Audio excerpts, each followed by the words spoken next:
friends. Welcome back to the Money Bear podcast. I am your host, Chloe Daniels, better known as Clo Bare Money Coach on the internet. And today's a quick tip episode where I give you guys a quick money tip that you can start implementing immediately. And today we are going to talk about the financial order of operations, aka how much cash should I have on hand? How much should I be investing? In what order do I start investing, and all that good stuff? But first, I usually give you guys a quick little life update before we dive into the money tip for the week. And I'm not going to lie, not that much interesting things have been going on in my life. That was not grammatically correct, but I will say I have been really tired. I do think that every time we change seasons, my body just kind of is like, what's happening? And with daylight savings, it's like, I'm just tired, you know what I'm saying? So I am a little less stressed though. I'm getting really ready to launch this product that I've been working on for months, and I'm really excited to get it out the door and moving. So that's a bit of relief. I don't think we'll be clear, like full in the clear until probably midsummer. Not like Midsummer the movie, but like midsummer, like June. But by then, June, July, I think things will start calming down. And then I'll probably start working on something else, like an ebook, or who knows, or maybe I'll just enjoy the summer before we dive into a digital product. So that's kind of a relief that things have been getting a little chiller. Having my new content assistant and SEO assistant on the team has really been amazing. And I'm really thankful to have some ladies who are just amazing to work with and making my life a little bit easier. So, yeah, things are looking up. And you guys know how tired I was both in February and honestly for most of March. So, hopefully, you'll get a little bit more lively Chloe happening here in the near future. And I also think just like the slowdown of not having as much travel. My next trip is next week. I'm going to Mexico for my brother's wedding, my first sibling to get married. So, my younger brother, Max, who is he 30 now? I think he is. Yeah, I think he's 30 or he's turning 30. Wow, see guys, I'm just gonna keep yawning. But he's turning 30 this year, I believe. And he and his fiance have been my roommates since I've been home since October. And I love them both immensely. And I actually get to officiate their wedding. Isn't that so cool? So I'll be officiating their wedding. I'm really excited about that. I'm honored to even be asked. And I am just looking forward to spending a week in Mexico with my family and my boyfriend. And I haven't seen my sister since Christmas, so it'll be nice to see her. And yeah, I'm just really excited. So that's coming up next week, or I guess at the end of this week, we leave. And I haven't been on like, oh, there's another yawn. I haven't been on like a vacation where it's like the only amount of working I plan on doing is like posting in emails. Like, and when I say emails, like newsletter emails, and that's pretty much it. Like that's all I plan on doing is one email next week and one newsletter next week and posting on the regular schedule, and that's it. And then I'm just going to like enjoy my time on the beach. And this will be one of my first sober vacations too. So like vacation, because like I've done little trips, like a weekend to see my friend in San Francisco. I've done, a trip to take my mom to San Diego, where I was pretty much working the whole time during that as well. And I've done the weekend with my dad down in Fort Lauderdale for the Cardinals game, but I haven't had like an extended trip where like we're really just going to be sitting around a pool or the beach, drinking all day. And so I will be getting my virgin drinks. I am actually kind of excited because I've always thought like going on, the all-inclusive vacations and things. I'm always like, wouldn't it be nice to just come home feeling good from one of those instead of just like feeling like you're like hungover for a week? So I'm excited to kind of test out my new sober legs and see how that goes. And also to marry my siblings. Not marry them, but officiate their wedding and marry my brother to his fiance. You guys know what I mean.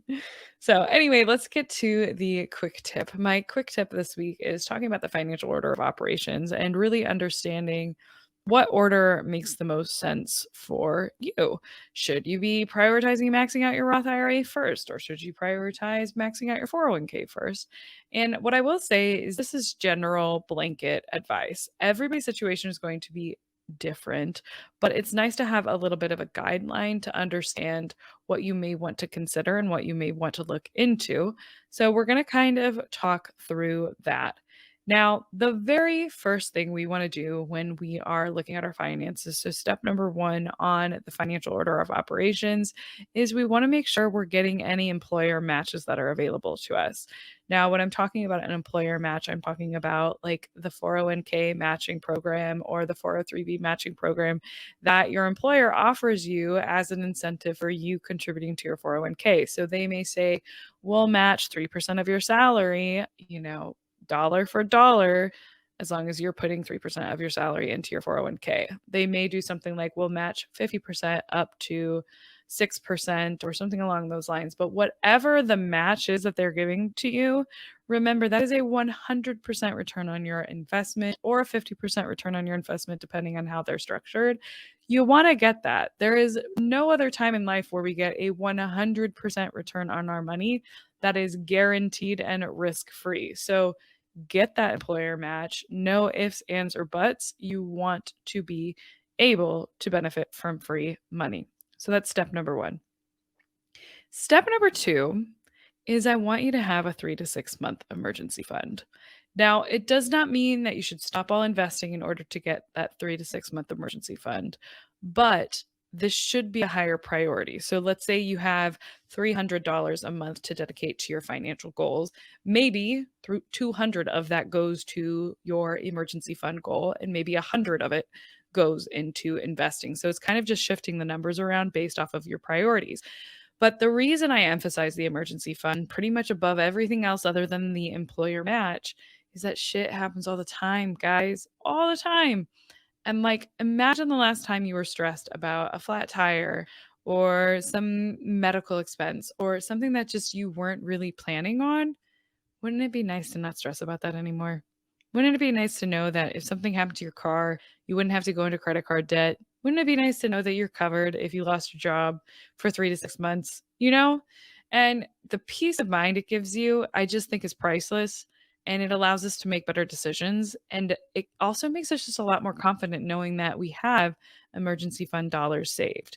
The general rule of thumb is that you want to have 3 months of your emergency expenses saved if you are a 2 income household, and that bumps up to 6 months of emergency savings if you have 1 income household. So that will range person to person. Some people may be a little bit more conservative and prefer having closer to a 9 month emergency fund. As a self employed person, I tend to have between 6 months to a year. So you've really got to understand your risk preference. I don't think in most scenarios, most people don't need a 1 year emergency fund or a 2 year emergency fund unless they're like at retirement age. But making sure that we've got at least 3 months saved and at most a year to just kind of, prepare for any kind of income loss, or to make sure that even if we faced some terrible big expense that came our way, it wouldn't completely derail us financially. So that is a big important one. Right now, I'm hovering around 9 month emergency fund. It's kind of one of those things where with my emergency fund, it serves two purposes. So it is there in case I ever lose income, but the likelihood that I'll ever lose 100% of my income as a self employed person with multiple streams of income is probably pretty slim. It's more likely that I'll have a few bad months or may need to dip into it for that. So when I look at it from the perspective of it's like the buffer for when I have a few bad months or whatever, it's easily at least a year emergency fund. But when I look at it as if I was making $0 and I wanted to keep everything operational from now until X date, we'd probably be closer to like a 3 to 6 month emergency fund. And if it was like, okay, these are the emergency expenses, which keep in mind that 3 to 6 months, it's supposed to be your emergency expenses.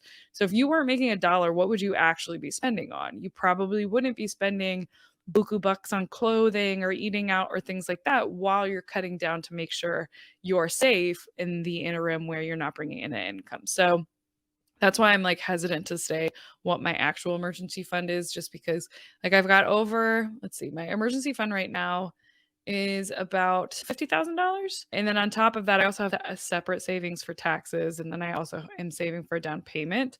I was originally aiming for a $60,000 emergency fund, but I realized that's really not necessary because I am moving to Arizona instead of San Diego now.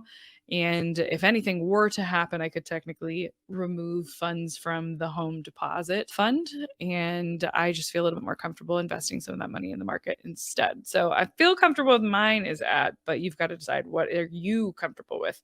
So figure out those emergency expenses, multiply it by between 3 and 6, and then you got your first emergency fund goal. Now, if you've got that, let's move on to step number 3. Step number 3 is I think most people are probably going to prioritize maxing something like a Roth IRA or even a traditional IRA out before they move on to maxing out something like their 401k. Now, the reason I like to bring up the Roth 401 or the Roth IRA specifically is because it's the one that everyone's excited about. It's the account that gives you tax-free growth. It's the account that you get to essentially decide when to take that money out because you can take your contributions out at any time. And that tax-free growth is really nice. So you put that $6,000 in, it grows to $10,000. You just made $4,000 completely tax-free. That's a really nice perk. And while you can see a similar perk to that in a Roth 401k, the ability to access the money in a Roth IRA and choose your own investments, choose your own brokerage, decide where that Roth IRA lives is pretty much a good deal. I mean, it's a good deal. So if you qualify for a Roth IRA, if you are, under the income limits and you're able to contribute directly to a Roth IRA, I think most of the time people prioritize that one. But the traditional IRA can still be a great tool to defer your tax bill, where you still get that flexibility of putting your money in and choosing where it goes and picking whatever investments you want. But instead of paying or being completely tax-free growth, you're looking at tax-deferred growth. So that $6,000 that you put in that you already paid taxes on and you earn $4,000, well, you don't have to pay taxes on it right now, but you will have to pay taxes on it in the future. So that is the traditional IRA. So that is step number 3 is look at maxing one of those out. You cannot max out a Roth IRA and a traditional IRA. The limit is $6,500 if you are under the age of 50. And that's again for a Roth or a traditional. It's not and you can't do each. And then I believe you can do another $1,000 for catch-up contribution. I always forget with the catch-up contribution if it's 1,000 or if it's 1,500. Catch-up contribution. Let me just Google check myself. Yes, it's an extra $1,000. So that is the IRAs. Now, moving on to step number, I think we're at 4. Once you max out your IRA and you've already got your emergency funded and you're already getting your employer match, the next step to look at or consider is a 401k maximum. So maxing that out. Now, the 401k, you can put a lot of money into a 401k. In 2023, you can put up to $22,500. And if you are 50 years old or older for your 401k, you can also put in an additional $7,500, which means that you got a lot of room to put into that 401k, up $30,000 on the employee side. But if you're under the age of 50, again, that's $22,500 in 2023. Now, I will say that the 401k contribution slash maxing it out is going to depend on a few variables. You may want to consider doing the 401k if you have good investment options, if you're not paying a lot of fees, if you are happy with the choices that you can make, and if you're not trying to access your money early or you're willing to do something like a Roth conversion ladder later on. Sometimes using a traditional 401k can significantly lower our tax bill. Think about it this way. If you make $100,000 a year and you put $20,000 into your 401k, that's going to save you on your tax bill in the year you contribute. So instead of paying taxes on $100,000, you're looking at only paying taxes on $80,000 if we put $20,000 in. So that can result into some significant tax savings, but those tax savings are not going to be as big of a appeal if you see that you're paying a 1.5% fee and that you've got load fees and you have terrible investment options. So you definitely want to check out what options are available to you, do some calculations to see, okay, does it make sense for me from a tax savings perspective, or does it make more sense for me to go ahead and throw this money into a taxable brokerage? I think most of the time the tax savings do work out in your favor. The key though is once you leave the company, rolling that 401k into a lower cost traditional IRA where you can pick your own investments and pay less in fees is usually the better option. So that's kind of like the asterisk around the 401k. Now, granted, you can also have Roth 401ks and then your money grows tax free for the rest of your life, other than the employer match. The employer match will still go into the traditional side of things, but that's also a nice added perk, especially if you're a high income earner and you can't contribute directly to a Roth IRA. You got to go the backdoor route or you got to use the Roth 401k. That still gives you a bucket of money that's going to grow completely tax free, which is nice. We like that. So there are a lot of benefits to the 401k. You just want to make sure that you're not paying a ridiculous amount of fees because we know that fees will eat away at the value of your portfolio. So the next step on the financial order of operations, once you have got your emergency fund, you're getting your employer match, you are maxing out an IRA, you are maxing out a 401k, your next option is a taxable brokerage account. So, the taxable brokerage account is an account that anybody can answer or open. You can put money in at any time, you can take money out at any time, you get to choose what brokerage you use. And when I say brokerage, I'm referring to like a Fidelity, a Vanguard, even a Robinhood, even though I don't support Robinhood. But this is like the thing that has the most it's the most easy to access, it's the most easy to control. You don't get a lot of tax savings from a taxable brokerage, but you get ultimate flexibility. So often, the reason that we organize our financial order of operations in the way that we do is because we're trying to get as much tax savings as we can. But some folks don't really care about the tax savings as much as they care about flexibility. And that's when a taxable brokerage account may supersede something like a 401k, especially if in a 401k you're like, I have terrible investment options here, plus I need easier access to my money. Then that's when you can really look at, okay, maybe a taxable brokerage is the next best thing, either before the 401k or a mix in addition to the 401k without maxing it out. The taxable brokerage for me is also just a really good option if you have already maxed those other things out and you still have more money to invest.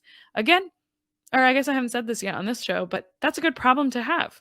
If you have already put so much money away, over $30,000, over 36, or let's see, how much is that? Or almost $30,000 into your investments if you're under the age of 50, and you still have more money every single year to invest, that is a good problem to have.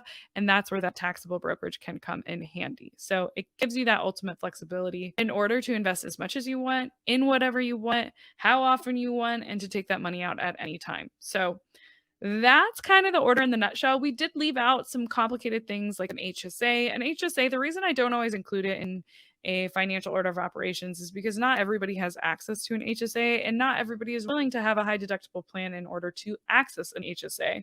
So keep in mind, an HSA is just a health savings account, that kind of works as a hybrid between a debit card and or a brokerage. So you can use the money in the HSA to pay for medical expenses, but you can also use the money in the HSA like I do, which is I just invest that money and I treat it like another investment account for retirement. The cool thing about an HSA is it's triple tax savings. So you can put the money in without paying taxes on it. That money grows without you having to pay taxes on it. And then you got to take that money out without ever having to pay taxes on it. So that's pretty cool as long as you use it correctly. So there's a hack. We can do a whole episode on that.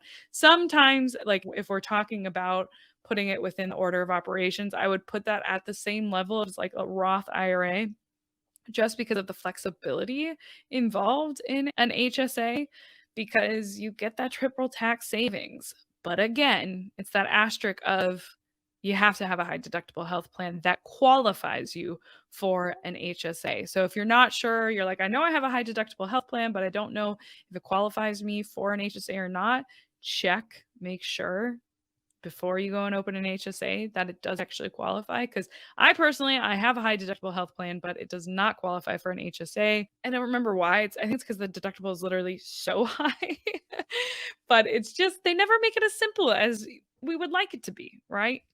So, all right, again, that financial order of operations, just before I let you guys go, is number one, get your employer match. Number two, make sure you've got your emergency fund. Number three, contribute to a Roth IRA and max it out if you can. And if you don't contribute to a Roth IRA, your other option is a traditional IRA and or an HSA. Number four, look into maxing out your employer sponsored program, whether that's a 457, a TSP, 403B, or most commonly a 401k. And then number five, look at using a taxable brokerage account to stock away even more money. It's the golden ticket, my friends. So I hope this was helpful. If you have questions, you know where to find me on the internet. And I'll see y'all next week. Bye bye. Thank you so much for listening to the Money Bear podcast. If you've made it this far, do us a favor, take 2 seconds, rate, review, and subscribe. It seriously means the world to me. And if you just take a sec to do that, I will appreciate you endlessly. And if you do, let me know on Instagram and I'll thank you personally. So, got that. And of course, since we were talking about anything financial on this show, please note that nothing on this show is intended as financial advice. I don't know you, unfortunately, and because of that, I cannot tell you what to do with your money. You got to work with a financial professional who knows your situation, who is preferably a fiduciary, and keep in mind that everything that we talk about on this podcast is for education and entertainment purposes only. It's all my opinion. So, there's that. If you want to see our full terms and conditions, head on over to the show notes. And while you're there, we've got free resources for you to get started on your money journey down in the show notes as well, including a free guide to help you with your budgeting templates and budgeting tutorials and investing 101, understanding the different accounts that are out there. All that good stuff is inside of my free guide, which is also available at thelazyinvestorscourse.com/guide. And if you're ready to take our relationship to the next level, I am also hosting a monthly investing class. And that investing class, you can find the times we're offering it this month at thelazyinvestorscourse.com/webinar. That link is in the show notes as well. And that's where you have the chance to meet me live and ask those money questions live. It's a good time. We've had over 20,000 people as of recording this join or register. And yeah, it's always nice to meet you guys. So I hope to see you there. Again, all that is available down in the show notes. So thank you again for coming and listening. I appreciate you, and I'll see you next week.